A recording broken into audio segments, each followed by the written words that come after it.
स्मृति ईरानी के ऐसे दिन चल रहे हैं जब कहते हैं ना कि अगर आदमी के दिन खराब हो तो ऊंट पर बैठे हुए, आगे मैं आपको नहीं कहूंगा, लेकिन स्मृति ईरानी के ऐसे दिन चल रहे हैं कि वो जो मर्जी बात बोलती है वो बात उल्टी पड़ती है। एक वीडियो इनकी आज और वायरल हो रही है, नई वीडियो निकल करके सामने आई जिसमें कह रही चलो चलो चलो, ये तो मैं आपको दिखाऊंगा ही, लेकिन इसके साथ साथ ये बयान देखिए। स्मृति ईरानी कह रही है कि 58% युवाओं को ज्यादा नौकरियां दी हैं हमने।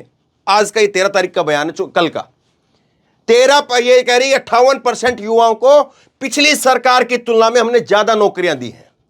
जबकि मैडम की अभी जो वीडियो वायरल हुई थी जिसमें पत्रकारों से नम्र निवेदन कर रही थी, जिनकी नौकरी बाद में चली गई और जिन्होंने भास्कर ने कह दिया कि हमारे पत्रकार ही नहीं है, उन्होंने खुद खुलासा किया है कि उन्होंने उनसे सवाल पूछा गया कि क्या आपको यहां पर सैलरी मिलती थी दैनिक भास्कर में काम करने की, तो वो कह रहे हैं कि नहीं, हमें तो यहां पर उल्टा ज्वाइन करने के लिए भास्कर को 5,000 रुपए दिए थे। अब मैडम जी कम से कम कुछ तो देख करके बोलिए, कुछ तो जमीनी सच्चाई को थोड़ा सा टटोल करके बोलिए। आप एक तरफ जो है वो कह रही है यहां पर, आप एक तरफ यहां पर कह रही कि मोदी सरकार ने 58% युवाओं को ज्यादा नौकरियां दी हैं।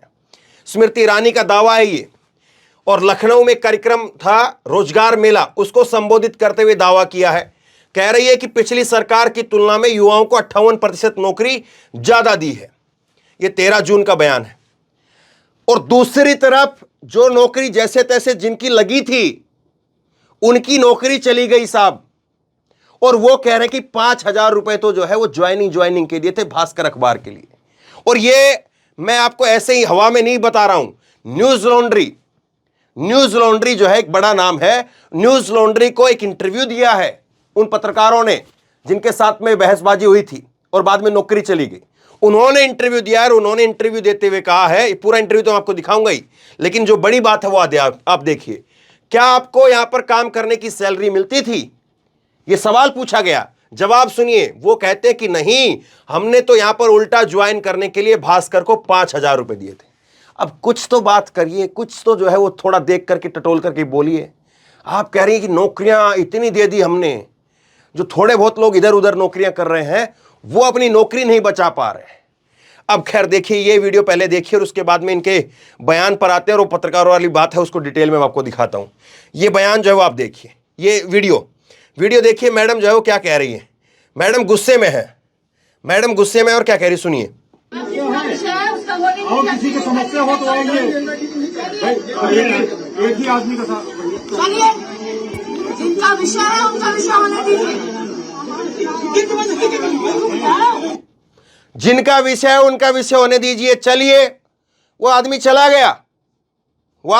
गया, लेकिन देखिए गुस्सा देखिए आप, वो आदमी चला गया, घूम करके मुड़ के भी नहीं देख रहा है, और फिर उससे कह रहे चलिए, जिनका विषय है उनका विषय होने दीजिए, चलिए। ऐसे आदमी गुस्से में कब होता है? मालूम है आपको कब होता है? बताइए कब होता है? अब देखिए, ये कांग्रेस की नेता हैं नेता डिसूजा, और इन्होंने एक बार जो है वो हवाई जहाज में घेर लिया था मैडम को, एक बार हवाई जहाज के अंदर घेर लिया था और हवाई जहाज में सिलेंडर को लेकर के सवाल पूछा था, और फिर एक अलग ही मामला हो गया था। इन्होंने ट्वीट करके क्या कहा है, इन्होंने कहा है कि अमेठी की जनता का हितैषी होने का ढोंग करने वाली स्मृति ईरानी जी का असली रूप हर दिन वीडियो प्रमाण के साथ सामने आ रहा है। आखिरकार इतना गुस्सा, इतनी नाराजगी क्यों स्मृति ईरानी जी? अहंकार और घमंड का अब घड़ा भर चुका है। क्या शर्म आनी चाहिए सार्वजनिक जीवन में, शर्म आनी चाहिए सार्वजनिक जीवन में रह करके ऐसा व्यवहार करते हुए। इस बात को जो है वो स्मृति ईरानी के लिए यहां पर नीता डिसूजा कर रही है। लेकिन जरा इस बात पर आइए, क्योंकि बड़ी बात यह है, और इस बात को हल्के में जो है वो नहीं निकाला जा सकता, इस पर बात होनी चाहिए। मैडम कह रही है यहां पर स्मृति ईरानी जी कि 58% लोगों को ज्यादा नौकरियां दी है। अब जरा देखते हैं आंकड़े क्या कहते हैं। आंकड़े अब देखिए, अब तो कहते हैं सारा ठीकरा कोरोना के सिर पर फोड़ देते हैं। हालांकि कोरोना में चुनाव भी हुए, सब कुछ हुआ, कोरोना में कुछ बंद नहीं हुआ, लेकिन अब खैर छोड़िए। अब कोरोना से पहले देखिए इनकी हालत क्या थी। कोरोना से पहले जो है ये 2008 के आंकड़े हैं, 2008 के आंकड़े हैं, और 2008 के आंकड़े जो है वो क्या कहते हैं वो देखिए। और 2008 से 2020 तक चलिए। 2008 के अंदर क्या था? 2008 में जो बेरोजगारी थी देश के अंदर वो 5%, 5.36। और ये मत भूलिए 2008 में दुनिया भर में मंदी आई थी। अमेरिका तबाही की कगार पर पहुंच गया था।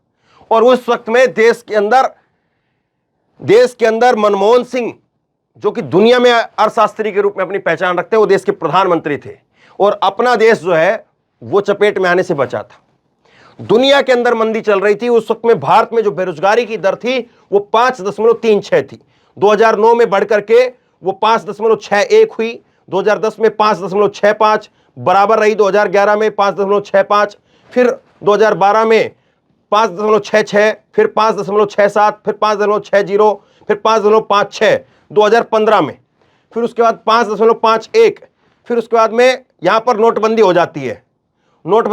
फिर देखिए बेरोजगारी दर 5.41, फिर जो है वो 2018 में 5.33 और 2019 के अंदर जो है वो 5.27 और 2020 में बढ़कर के 7.11। तो ये ग्राफ है।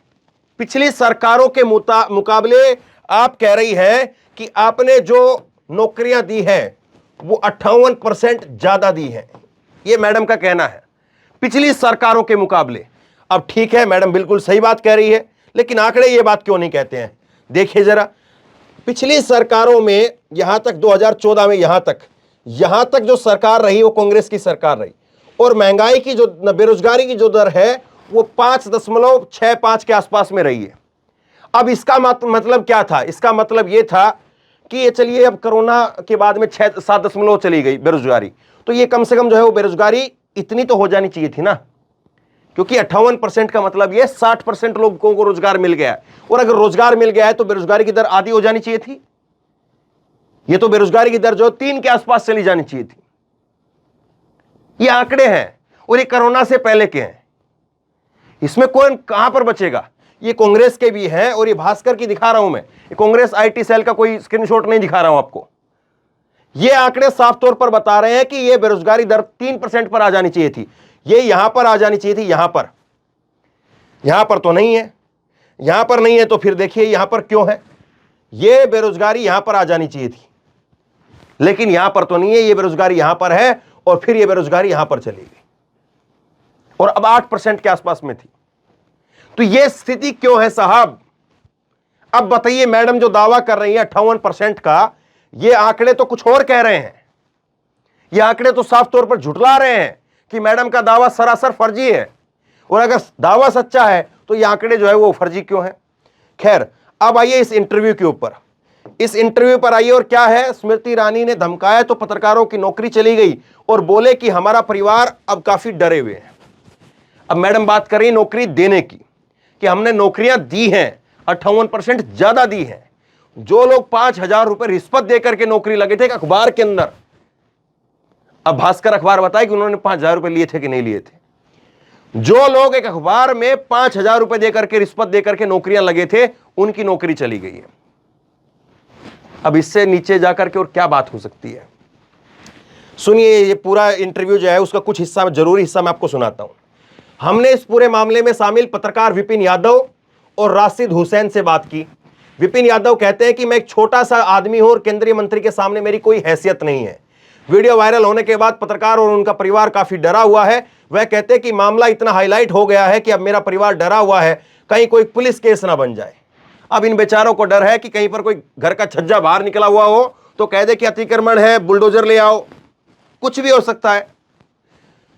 पूरा घटनाक्रम बताते हुए वह कहते हैं कि स्मृति ईरानी सलोन विधानसभा से जगदीशपुर विधानसभा क्षेत्र में कृष्णानगर चौराहे पर चाय की चर्चा के कार्यक्रम में हिस्सा लेने के लिए आई थी। इस कार्यक्रम के बाद में जब वह वापस जाने लगी तो मेरे जैसे कई पत्रकारों ने उनकी बाइट लेनी चाहिए, जिस पर वह भड़क गई। अब इतनी सादी सी बात थी, लेकिन यह बात यहीं पर तो खत्म हो सकती थी ना।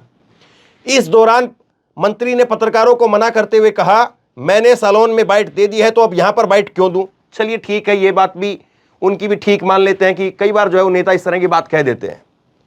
इस पर पत्रकारों ने कहा कि जब अपने सलोन में बाइट दे दी तो दीदी ये जगदीशपुर विधानसभा है, यहां पर भी आप दे दीजिए। इतने पर वह भड़क गई और कहा कि आपने सलोन को कैसे अलग कर दिया, आप जनता का अपमान कर रहे हैं।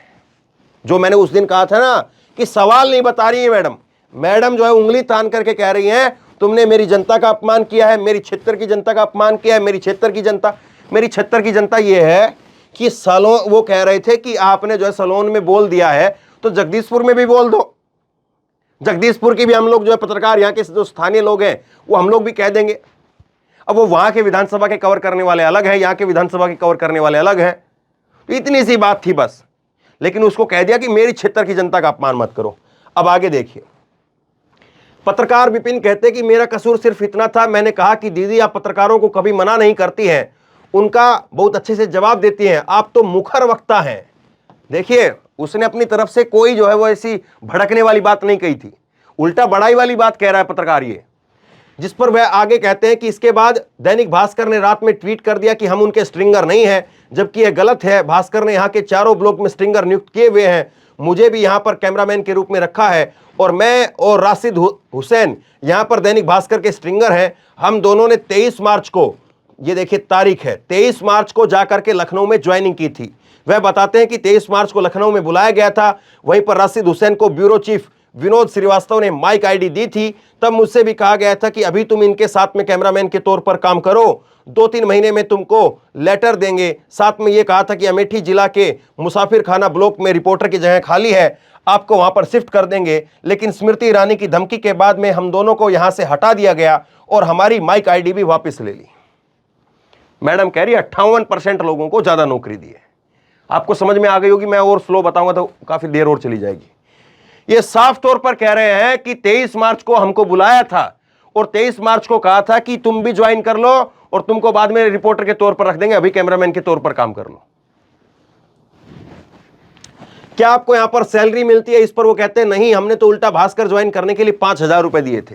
राशिद हुसैन से जब इस बारे में पूछा गया तो उन्होंने भी कुछ ऐसा ही बताया। वो कहते हैं कि यहां पर सब कुछ ठीक चल रहा था, बीजेपी नेताओं द्वारा रखे गए कार्यक्रम में चाय पर चर्चा में सभी ने चाय समोसा लिया था। इसके बाद में मंत्री जी जाने लगी तो हमारे कैमरामैन विपिन ने कहा कि मैडम हमको भी बाइट दे दीजिए। इस पर वह इतना गुस्सा हो गई, इस बात को जनता से जोड़ दिया। राशिद ने बताया कि विपिन कैमरामैन के तौर पर उनके साथ में काम करते हैं।